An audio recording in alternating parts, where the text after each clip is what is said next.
So here it is. This is the Pixio PX259 Prime, and this is what I would call a budget 280Hz gaming monitor. This monitor does offer a lot, but this video is to see if it is worth it. Before we get started, Pixio did send me this monitor to review, but no money was exchanged, and Pixio does not get any input on this video's production. So Pixio is a brand that is typically not mentioned when talking about gaming monitors, but this monitor is very interesting because for the price of $250, you are getting a ton of features. The Pixio PX259 Prime features a 25-inch 16:9 IPS panel with a resolution of 1920x1080 and a peak brightness of 350 nits. It's a flat IPS panel with a response time of 1 millisecond, and it features AMD's FreeSync technology. And although not officially, it will also work with G-Sync, and I did test this for an extended period of time and I worked well with no issues. But obviously the main feature is that 280Hz refresh rate. I mean, that is ultra fast, and a lot of people still aren't able to run their games at that kind of FPS. And especially since we are seeing monitors go up to almost 540Hz, a lot of people forget how fast 200Hz truly is. It also comes with standard 100 base of mounting holes, so you shouldn't have any issues mounting it to any monitor arm, which is really important because the stand it comes with is honestly not very good. It does have a small amount of tilt adjustment, but really it's not that much at all. The panel has a wide 178-degree viewing angle and a 1000:1 contrast ratio. It has two HDMI ports that can handle refresh rates of up to 240Hz, as well as two DisplayPort 1.2 ports that can support the full 280Hz, and there is also a headphone jack. The monitor also has built-in speakers, but I really would not recommend using them. The build quality of the panel itself is decent. It does have some gamer aesthetic elements on the backside, but overall it doesn't really have a gamer looking display,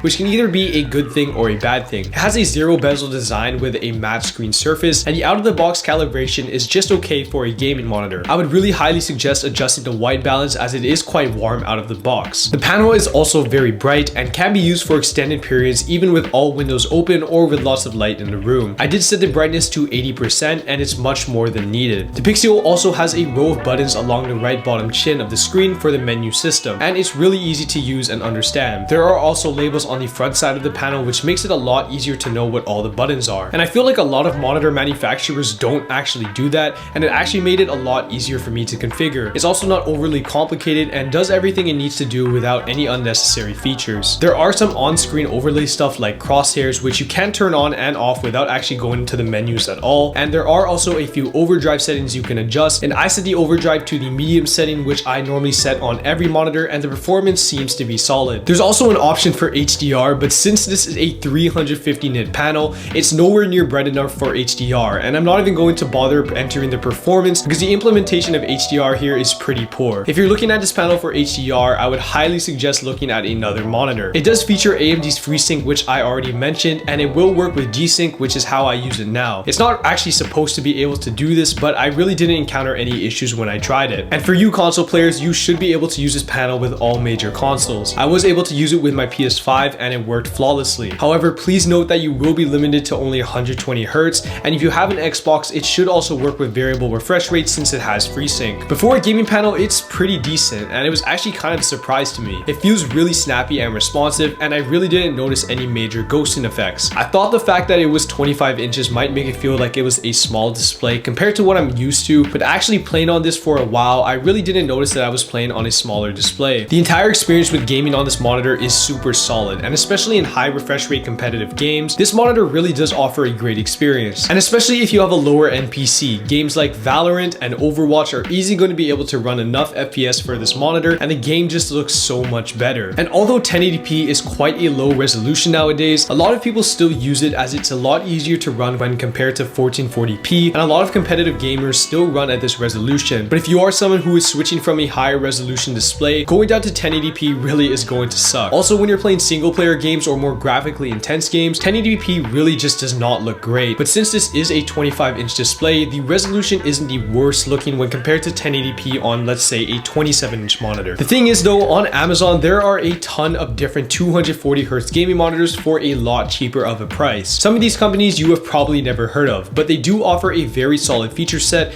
and where some of them can be found for under $200. Like, take a look at this one from AOC. For $180, this monitor has a ton of great features and even has a larger display compared to the Pixio. Obviously, you do get a 40Hz increase with the Pixio, but really I don't think that justifies the much higher price, and also has a lower response time. But overall though, this monitor is super solid, and if you were able to find this monitor for a lot cheaper cheaper, this would definitely make it a much better option. There are obviously some things that I don't like. First off, the HDR implementation is absolutely unusable and really shouldn't be a feature at all. The stand it comes with has little adjustability, and I would highly recommend mounting this onto a monitor arm for a much better experience. Also, I did wish the colors out of the box were a lot better, but a lot of monitors have these same issues, so this one really isn't the biggest problem. But if you are looking for a gaming monitor, this one from Pixio is pretty solid. I would keep your eyes open for some other monitor deals, even from Pixio itself, but if this is the feature set you're looking for, this monitor is going to give it to you. Anyways, I will see you all in the next one.